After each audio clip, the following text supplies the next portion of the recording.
سلام. بر تو سلام. او علی سینا تویی؟ آری منم. که هستید؟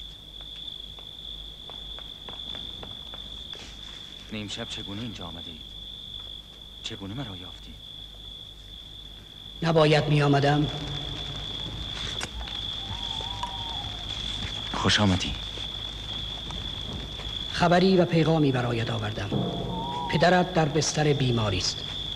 خبر این بود و پیغام از سوی مامد که به خرمیسن باز کرد. پدرم بیمار است.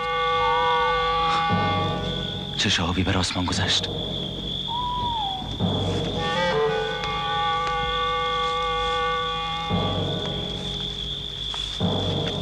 به او سلام ده.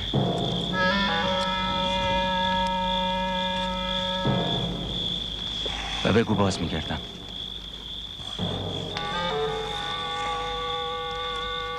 بسیار مشغله دارم اما باز میگردم.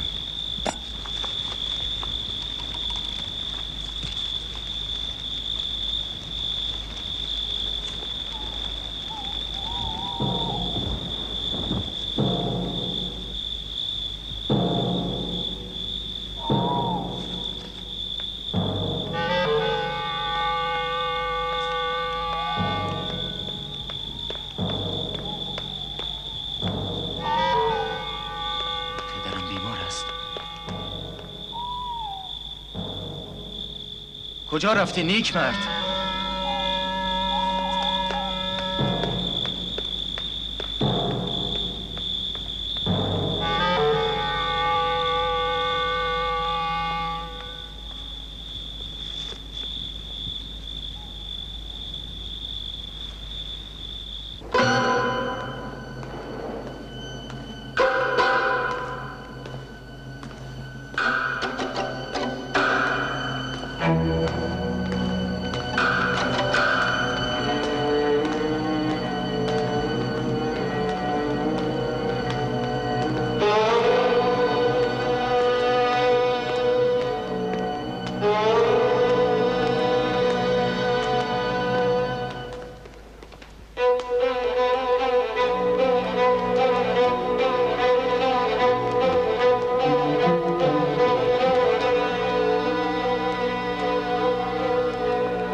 سلام بر امیرزادگان سامانی. چه شد که این کوچکتر را احضار کردید و چرا اینجا؟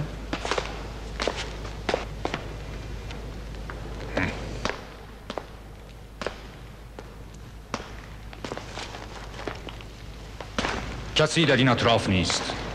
پس با آسودگی سخن بگوییم. پدر خواسته به دیدارش روم امروز ظهر. مرا نیز همان موقع احضار کرده.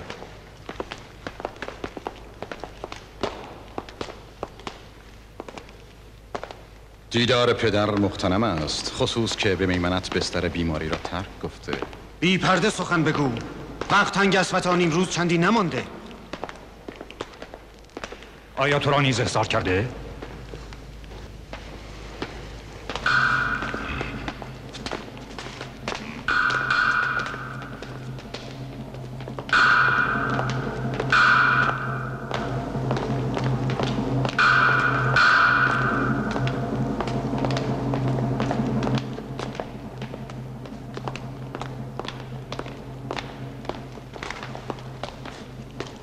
زن تو بی مورد است. ما اینجا جاسوسی نگمارده ایم.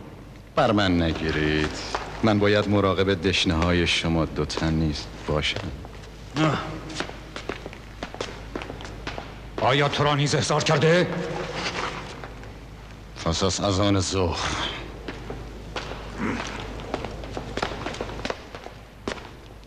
شک من به یقین تبدیل شد. خبرچینان خبر آوردن که متهم به دسیسه علیه جان شاه هستیم.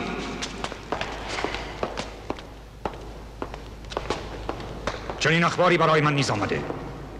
اتهامات از سوی طبیب مخصوص است. باید گلوی او را درید. در میان بگذار. گونه ای رفتار میکنید که گویی از پیش اتهام نشنیده را پذیرفته اید. اگر چنین باشد افسوس میخورم به حال و روز خودم که با شما پیمان بستم. میگویی باید هیچ اقدام نکرد. هرگز چنین نمیگویم. من تمام مردانم را آماده باش دادم. نوشیدنی سکرآور بر آنان ممنوع شده. اکنون که جانم در خطر است مزد عیاشی برای آنان مرگ است. ها، پس میپذیری که جانت در خطر است؟ آره میپذیرم، به شرط آنکه چون تو ابله باشم. تو منازعه نکنید. سپاهیان من نیز از من فرمان میگیرند و جز من هیچ کس. چگونه باید از اطاعت امیر سامان منشان کرد؟ ولی نعمتشان تویی. آری منم. از گوش کنید. هنوز بر ما مسلم نشده که پدر دسیسه ما را میداند. دسیسه؟ مگر ما دسیسه چیدیم؟ آری. سر اون داری که انکار کنی؟ چرا؟ چرا انکار کنم؟ آیا ما علیه جان امیر دسیسه چیده بودیم؟ آری. نه نه نه.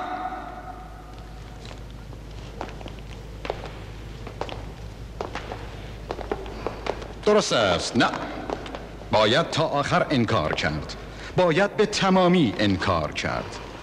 قبول یک اتهام کوچک آغاز پذیرش یک اتهام بزرگتر است.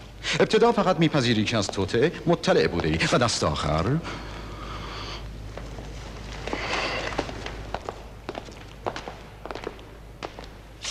آخر خود را در مرکز توطئه میابی.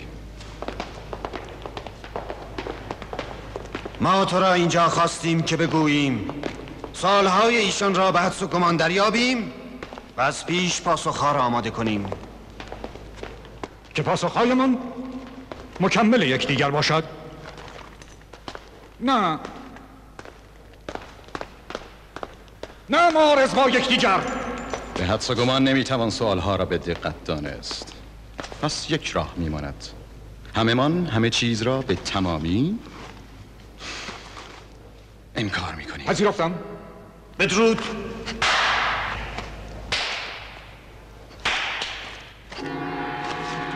بدرود.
زنده باشد شاه سامانی، شاه ایران زمین، شاه خراسان.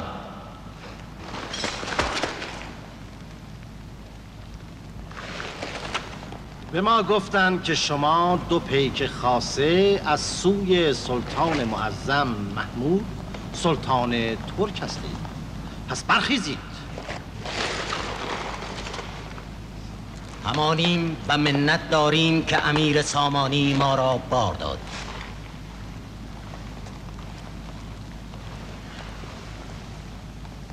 سلام بر سلطان محمود و 2 پیک فرستاده‌اش. خبر بیماری امیر به دربار سلطان غزنه رسیده بود.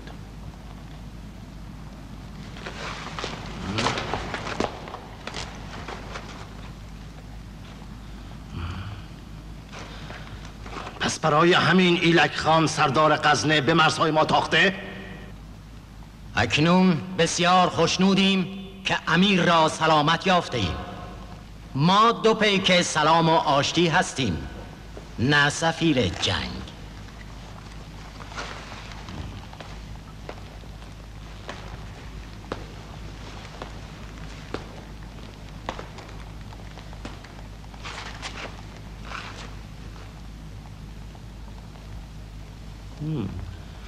چه می‌خواهید؟ به صراحت بگویید. میگویم.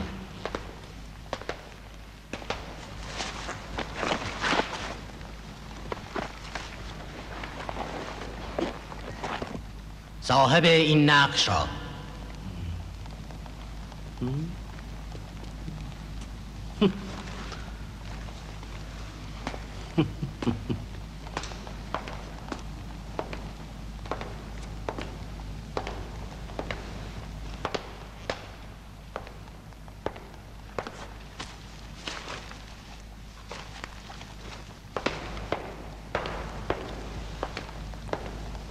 خامتر از آن است که می انگاشتم. ابن سینا را تحویل نمی دهد.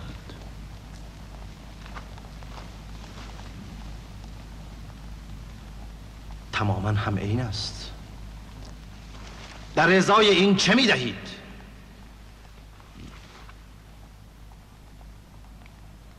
عهد به انصراف ایلک خان از تاخت و تاز.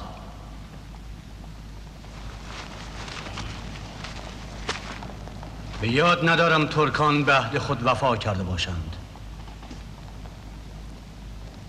ایرانیان چه؟ ابن سینا عهد کرده بود که خود به میل خود به دربار غزنه بیاید. آیا به درستی چنین عهد کرده بود؟ شگفتی ندارد. دربار سلطان غزنه برای اهل علم بسیار فریبنده است.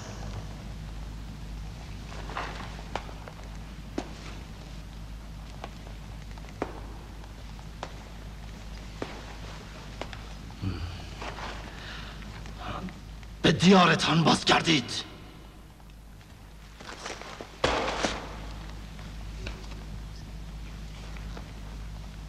بی پاسخ بازگردیم؟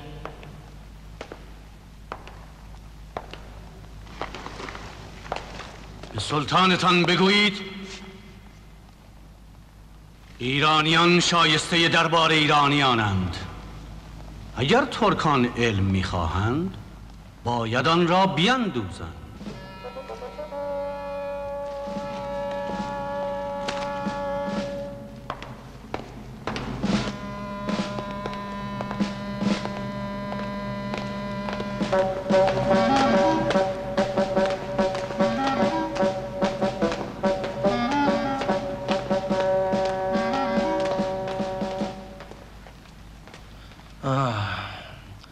آیا به راستی حکیم ما قصد داشته به غزنه برود؟ گمان ندارم. اگر چنین باشد ما چگونه کتابخانه سامانی را بدون هیچ وهمی به او واگذاردیم؟ اگر مطالب کتابها را بیاموزد و اندوخته را با خود به غزنه برد چه؟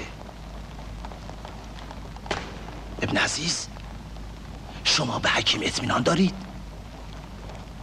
اطمینان دارم. درباره او شنیدم هر مطلبی را یک بار بخواند در ذهن میاندوزد. این سخن درست است. آیا اکنون تماما کتابخانه در اختیار اوست؟ آری، تمام فراشان را نیز مرخص کرده. شما به او زنی نمیبرید؟ هرگز.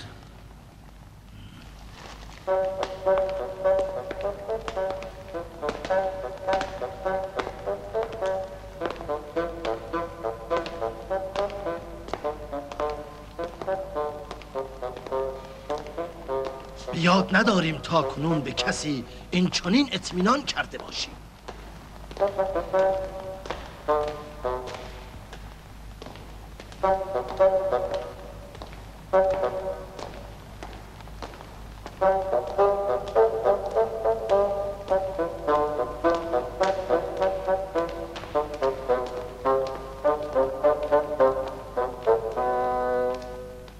از کتابخانه ما به خوبی مراقبت می شود؟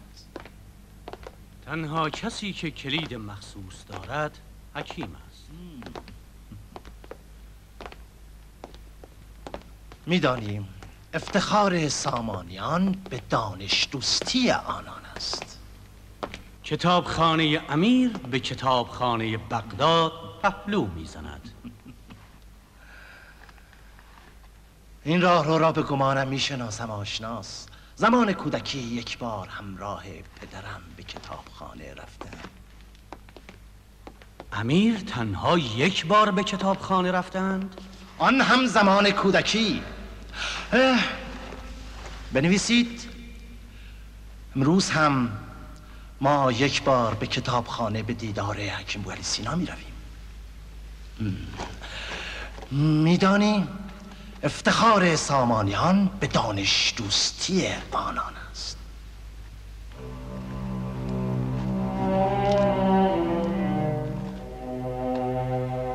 از این سو خیر امیر. پس بدین سو. عجیب است.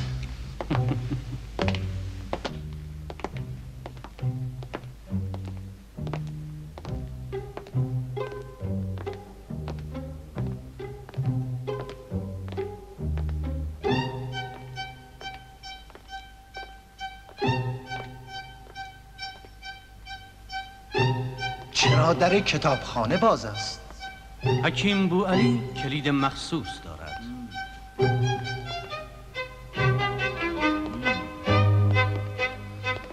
عجب کتابخانه است.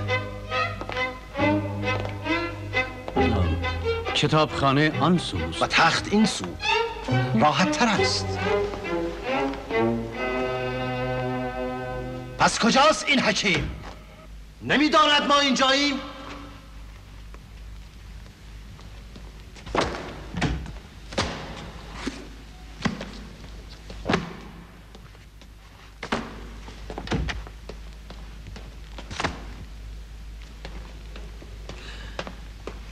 سلام بر امیر سامانی و وزیرش ابن عزیز که به دیدار بوعلی آمدند. شاه سامانی به دیدار شیخ الرئیس، طبیب و حکیم مخصوص دربار آمده اند که در پیت فرستادند و به خدمت نرسیدی. مطلبی دارم که با حکیم باید گفتگو کنم. من با پای خیش به دیدار حکیم آمدم. پیش از هر سخنی خاموش باشید و به سخنان من گوش فرا دارید. توطئه پسرانم علیه جانم بر من مسلم شده. تمام فراست، ذکاوت و حکمت خیش را به کار گیرید و بگویید چه باید بکنم.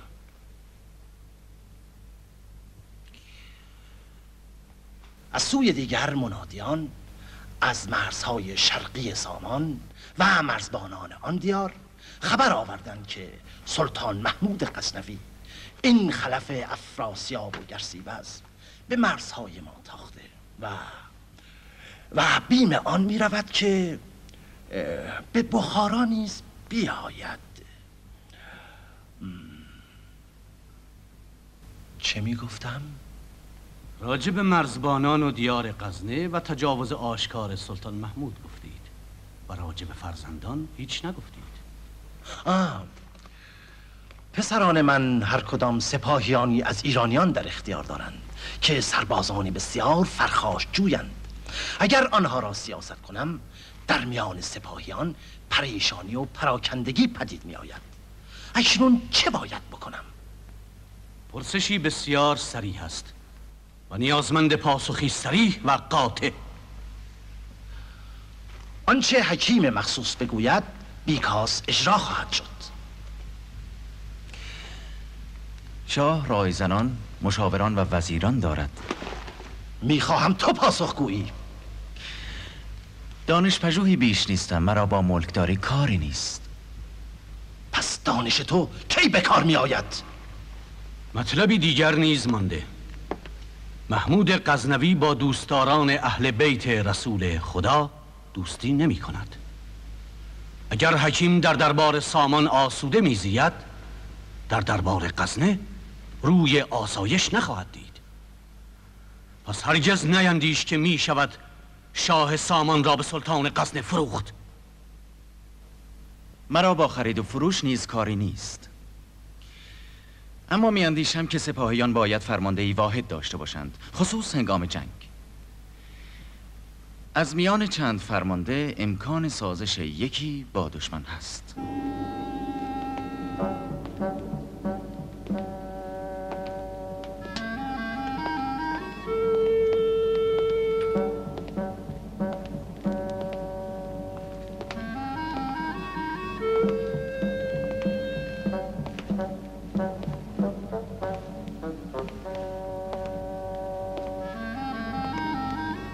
سخنی بسیار شایسته است. پس پسرانم را به مرگ محکوم می کنید؟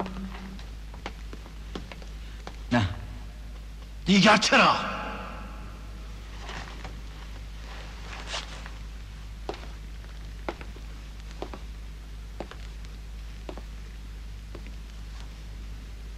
تمام محبت خیش را به آنان که از خون منند از دل راندم.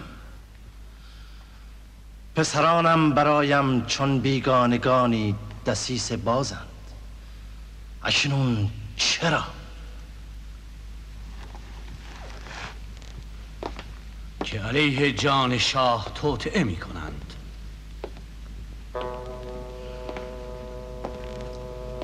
تف بر ایشان.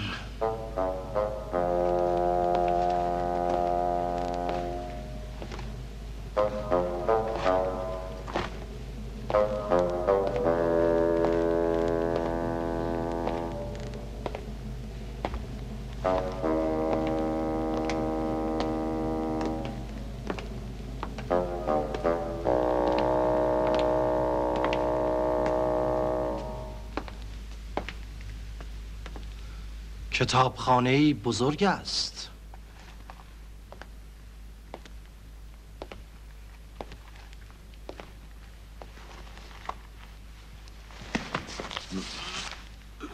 سنگین است.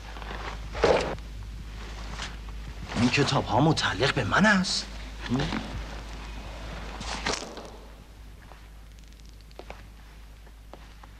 بسیاری از این کتاب ها درباره پدرم نگاشته شده.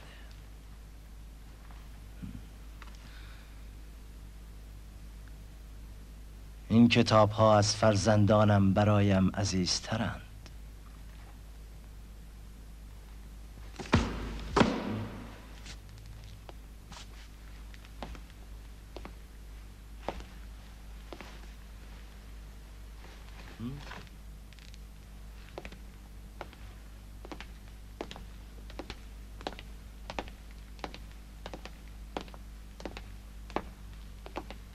آیا به توطئه اقرار کردن؟ هرگز. اما گناهشان برایم مسلم شده.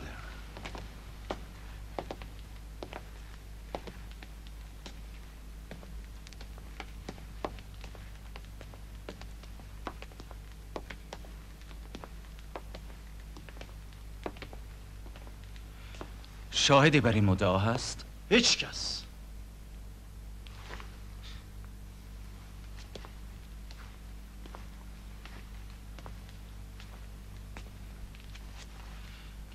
آیا توطئه علیه جان شاه کیفر مرگ دارد؟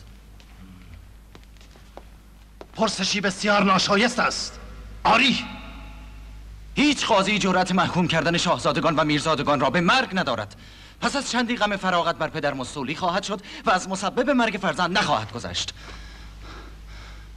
اما بوعلی قاضی نیست، پس هیچ نمیداند.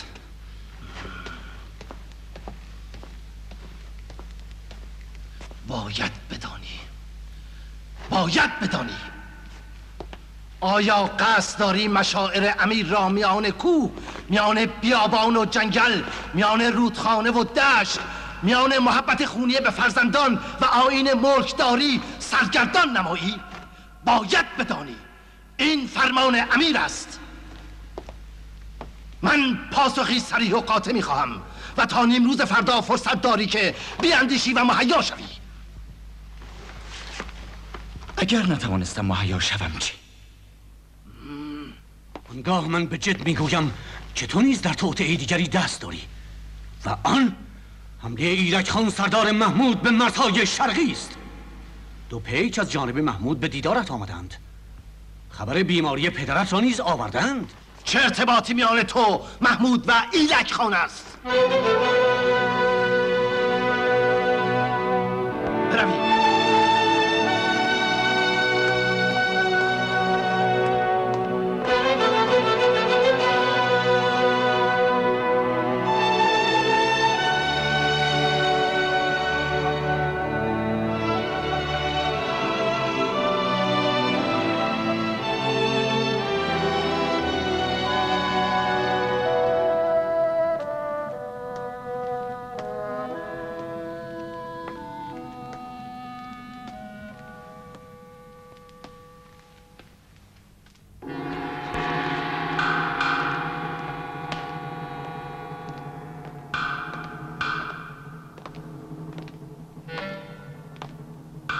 بوعلی میخواهد به دربار محمود رود. باور ندارم. اگر چنین کند وهنی بزرگ است بر آبروی دربار سامانی. توطئه پسرانم وهنی بزرگتر است. ها؟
خبر بیماری پدرم را آورد.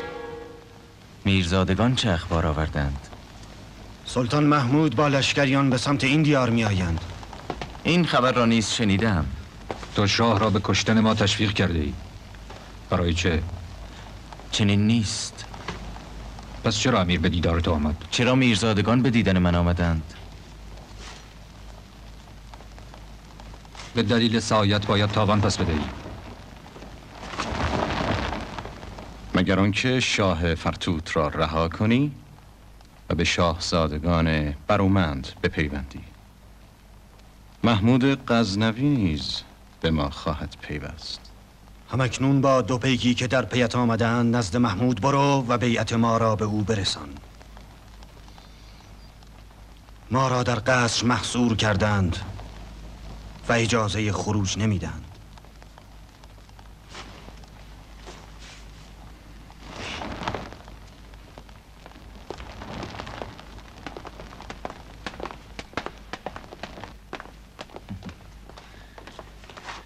برحذر باشید.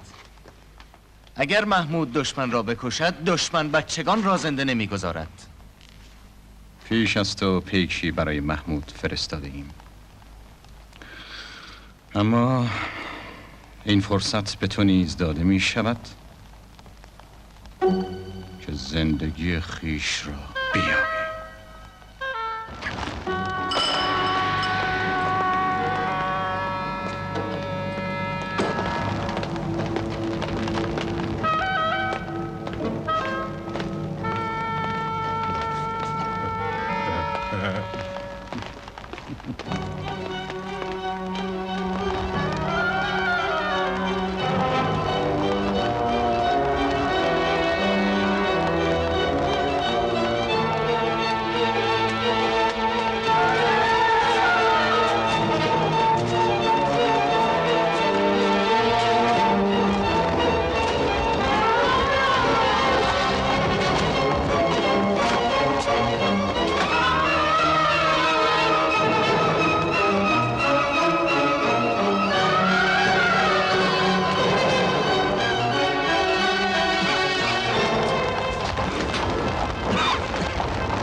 در سیاست فرزندان نباید تعجیل.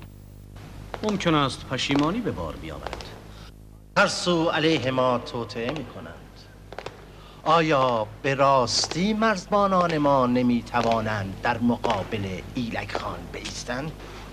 صحرانشینان را جسارت تاخت و تاز به خاکی که سایه امیر بر آن باشد نیست. پس دل آسوده دارید. با این حال بهتر است پیک خاص از سوی ما به جانب محمود رود با سواران و تحف که سلام و آشتی ما را به او برساند. نویسندگان نامه‌ای به سزا برای او بنگارند و مهر ما را بر آن زنند. آیا امیر شیخ الرئیس را به محمود پیشکش می کند؟ نباید ارزان فروختش.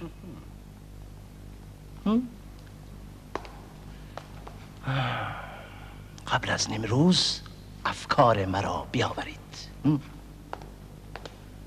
رایزنان را به دستبوس خواهم آورد. در جنوب با آل بویه همسایه هستیم که از دیرباز چشم به تاج و تخت و خاک و چراگاه های ما دوختند.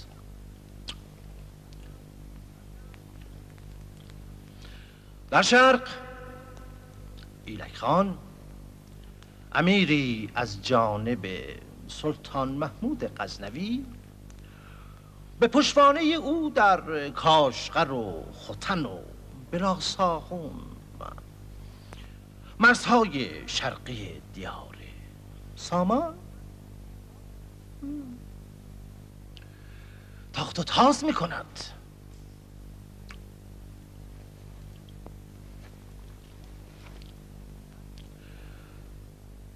ما باید آماده کارزار شویم و خونهای بسیار بر خاک بریزیم و یا با محمود امیران ترکان مدارا کنیم. چه کنیم؟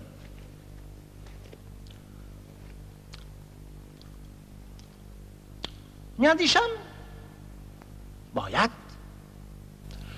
شیخ الرئیس را چون تحفه گرانقدر به محمود ببخشم. اندیشه شاه تابناک است، فرح ایزدی با اوست.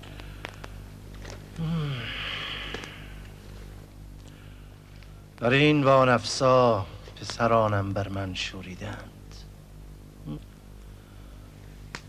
آنان را در بند می کنم و تا پایان عمر رویشان را نمی بینم.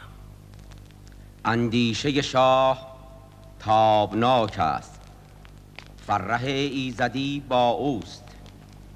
شیخ بو علی سینا بخارا را ترک کرده، نشانی از او یافته نیست. کتابخانه سلطنتی تماماً در آتش سوخته. میرزاده کوچکتر میگوید شیخ بو علی سینا خود کتابخانه را آتش زده و به دیار ترکان گریخته تا در حمایت سلطان محمود آسوده بزید. 100 سوار در پی او گسیل کن، 200 سوار به گروه ها بخششان کن، 40 گروه بمان. میرزادگان نزد پدرشان بیایند.